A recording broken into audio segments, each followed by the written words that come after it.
High everyone, welcome back to my channel. कशात I hope so नक्कीच मस्त असाल. मस्त राहा, स्वस्त राहा, हसत राहा आणि हसत हसत माझ्या आजच्या फुल व्लॉगसुद्धा बघत राहा. तर आज मी तुम्हाला गुड मॉर्निंग नाही बोलले. त्याचं कारण हे की व्हिडिओ मी गुड मॉर्निंगला शूट म्हणजे मॉर्निंगला शूट नाही करत आहे, इव्हिनिंगमध्ये शूट करत आहे. म्हणजे जे आपलं नाईटचं थोडंफार रुटीन असतं ते तुमच्यासोबत शेअर करणार आहे मी. आणि स्पेशली माझे दम आलूची भाजी, त्यासाठी मी हा इव्हिनिंगला व्हिडिओ शूट करत आहे. त्यासाठी गुड मॉर्निंग नाही बोलली. सो चला आपण आता गुड इव्हिनिंग करूयात.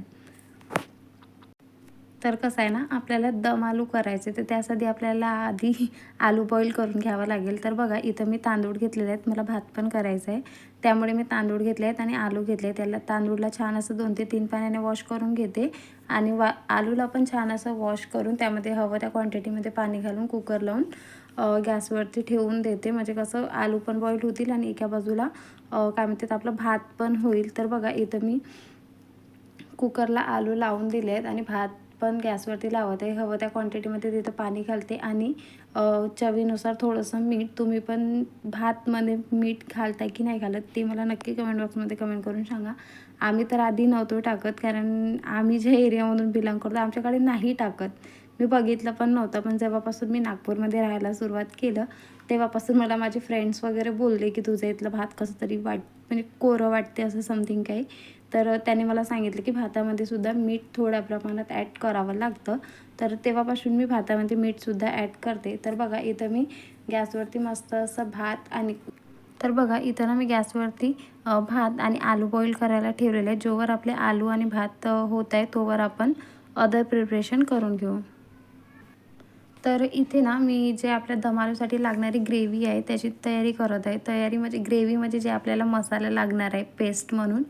त्यासाठी ना मी इथं एक कांदा घेतलेला आहे आणि 2 मीडियम साईजचे, एक छोटा आणि एक मोठा असा 2 साईजचे टमाटर घेतलेले आहेत आणि कांदा एकच घेतलेला आहे. तर बघा तुम्ही ना तुमच्या हिशोबाने घ्या.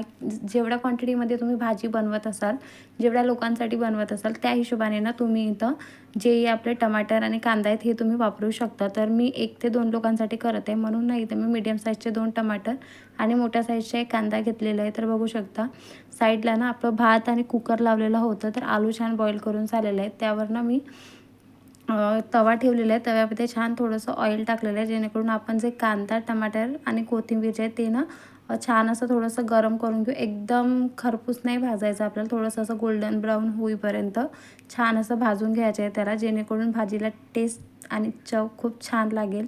तर बघा इथं भातामध्ये जो एक्सेस वॉटर होता, जो एक्स्ट्रा वॉटर होता तो मी काढून घेतलेला आहे. त्याला छान असं मिक्स वगैरे करून झाकण ठेवून भात आपलं जोवर होत आहे तोपर्यंत आपण इथं तव्यावरचं तेल छान असं तापलेलं आहे. तर त्यामध्ये ना मी कांदा टाकलेला आहे. कांद्याला छान असं परतवून घेतलं 5 मिनटं. तो थोडं फार परतवून झालं की त्यामध्ये ना टमाटर ॲड केलेलं आहे. टमाटरला पण छान असं मिक्स करून घेते. त्यानंतर यामध्ये मी कोथिंबीर ॲड करेन आणि याला पण छान असं मिक्स करून ना थोडंसं आपण होऊ देऊ, म्हणजे शिजू देऊ. ज्याला जे वर्ड असेल ते वर्ड तुम्ही यूज करू शकता. तर बघा इथं मी कोथिंबीर वगैरे ॲड केली आहे.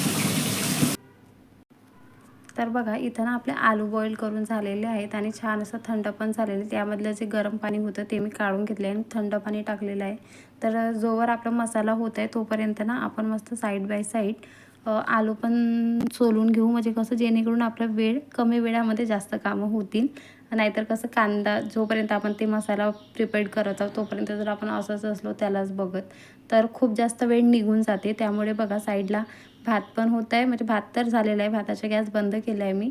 आणि मसाला जोपर्यंत होत आहे तोवर मी छान असं जोपर्यंत आपला मसाला होतो ना तोपर्यंत आलू छान असं मी सोलून घेते आणि नंतर मग बोलते.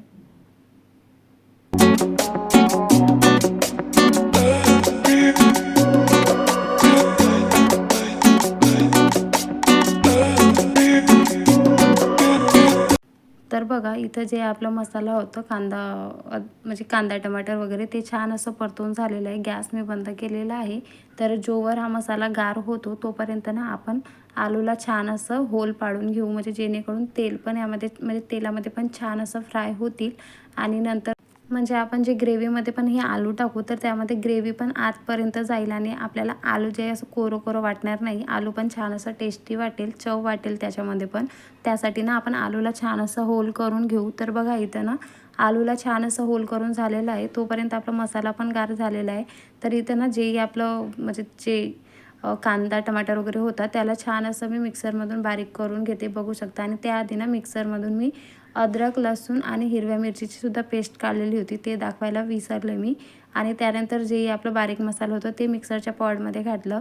पण त्याआधी ना मी तेल ठेवलं कढाईमध्ये आणि तेल छान तापलं की त्यामध्ये जे आपले होल केलेले आलू होते ते सगळे फ्राय करायला ठेवून घेतलेले आहेत मी, बघू शकता इथं. आणि त्यानंतर ना जे आपलं टमाटर कांदा वगैरे होता त्याला छान आता मिक्सरमधून मी बारीक करून घेणार आहे. तर बघा इथं मी ना मसाला छान असं बारीक करून घेते.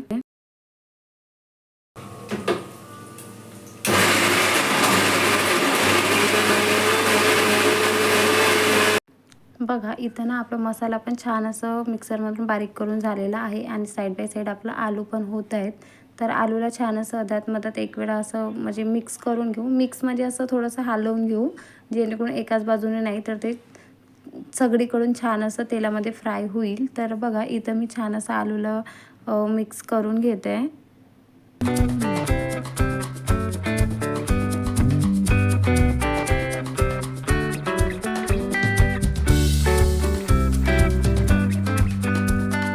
तर तुम्हाला पण अशी सवय आहे का? मला नक्की कमेंट बॉक्समध्ये कमेंट करून सांगा. स्वयंपाक सुरू असताना हे गॅस क्लीन करायची सवय तुम्हाला पण आहे का? मला नक्की सांगा. मला तर किती वेळा हाताला चटके बसतात, पण तरी माझी ही सवय काही सुटत नाही. सवय जी लागलेली आहे ती लागलेलीच आहे. तर बघा इथं ना बोलता बोलता छान असे आपले आलू पण फ्राय करून झालेले आहेत. तर बघा मी ना अशा प्रकारे छान असे म्हणजे एकदम जास्त पण डार्क ब्राऊन नाही केलेले आहेत, नॉर्मल असे ब्राऊन म्हणजे तळून घेतलेले आहेत. त्यानंतर बघा कढाईमधलं जो एक्स्ट्रा ऑइल होतं तो काढून घेतलेला आहे. कसं आहे ना, मला भाजीमध्ये एवढं ऑइल लागणार नव्हतं, त्यामुळे मी जे एक्स्ट्रा ऑइल होतं ते काढून घेतलेलं आहे. आणि त्यानंतर ना इथं जे काही आपले राई, जिरा आणि जे बेसिक खडे मसाले आहेत ते मी यामध्ये ॲड करत आहे, बघू शकता. यामध्ये खडे मसाले ना मी थोडंसं स्टार फ्लावर, दालचिनी आणि 3 ते 4 जे मिऱ्या असतात काळी मिरी ते वापरले आहेत, बघू शकता.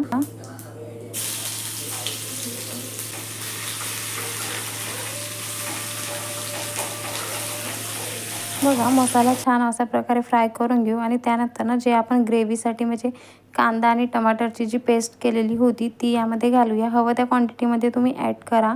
तर बघा हे मी यामध्ये ॲड केलं आहे. याला पण छान असं परतवून घेऊ आणि छान असं तेल सुटेपर्यंत शिजू देऊ. तर बघा यामध्ये ना मी तुम्हाला एक ट्रिक सांगणार आहे की मसाला शिजलं की नाही शिजलं हे कशाप्रकारे ओळखायचं ते.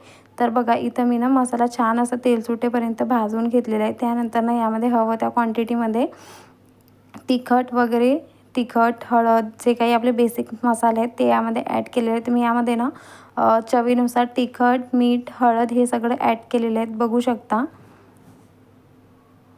तर बघा मी जे तुम्हाला बोलले होते की तुम्हाला एक ट्रिक सांगणार आहे म्हणून. तर बघा इथं ना मसाला शिजलं की नाही शिजलं म्हणजे हे जाणून घेण्यासाठी कोणती ट्रिक आहे ते तुम्हाला मी इथे सांगत आहे. तर बघा अशा प्रकारे जेव्हा आपण मसाला छान असं परतवत असतो, जेव्हा आपण 5 ते 10 मिनिटं याला शिजू देतो झाकण ठेवून आणि त्यानंतर जेव्हा आपण असं मिक्स करतो तर चमच्यासोबत जर पूर्ण मसाला एका रीतीने असं म्हणजे एका पद्धतीने असं मिक्स होत असेल आणि फिरत असेल तर समजून जायचं की ह्या कन्सिस्टन्सीमध्ये आपला जो मसाला आहे तो छान असा शिजलेला आहे.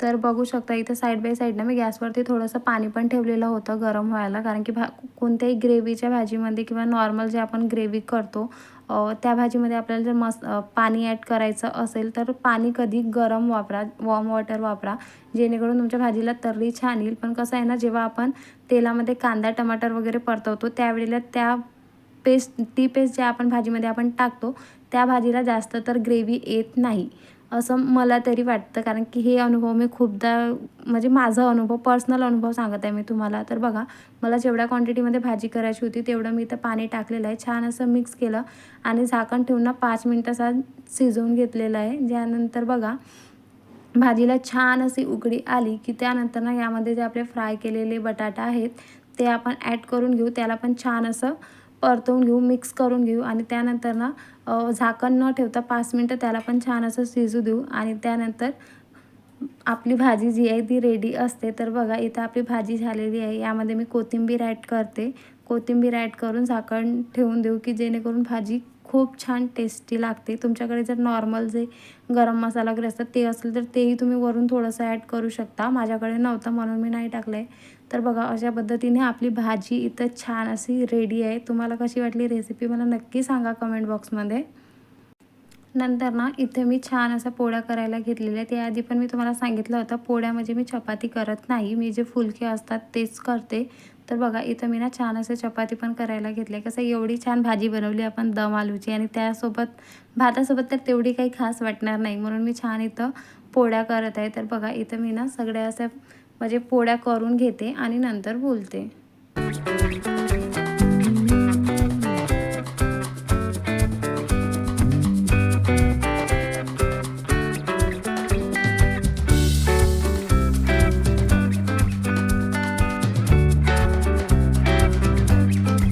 तर बघा अशा प्रकारे छान अशा पोळ्या मी करून घेतलेल्या आहेत आणि त्यानंतर ना आमरस बनवायला सुरुवात केलेली आहे. कसं आहे ना आता आंब्याचं सीझन चालू आहे तर त्यामुळे आमरस तर लागतोच जेवणामध्ये. तर त्यामुळे आज आम्ही जेवणामध्ये छान असा आमरसचं मेनू केलेला होता. तर बघा इथं मी अशा प्रकारे आमरस बनवायला सुरुवात केलेली आहे.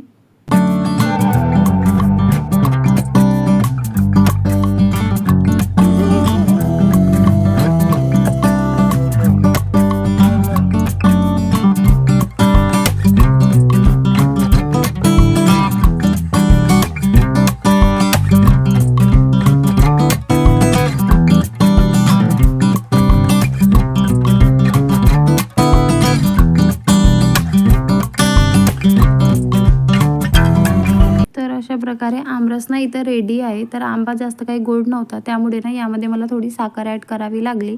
तर अशा मी यामध्ये म्हणजे चवीनुसार साखर ॲड केली आणि थोडंसं असं मीठ ॲड केलं आहे. तर बघू शकता अशा प्रकारे आमरस इथं रेडी आहे आणि छान असं रात्रीचं जेवण आम्ही एन्जॉय केलेलं आहे. तर तुम्हाला कशी वाटली रेसिपी मला नक्की कमेंट बॉक्समध्ये कमेंट करून सांगा आणि व्हिडिओ आवडल्यास व्हिडिओला लाईक करा, शेअर करा आणि चॅनलला सबस्क्राईब करा. So take care friends and bye.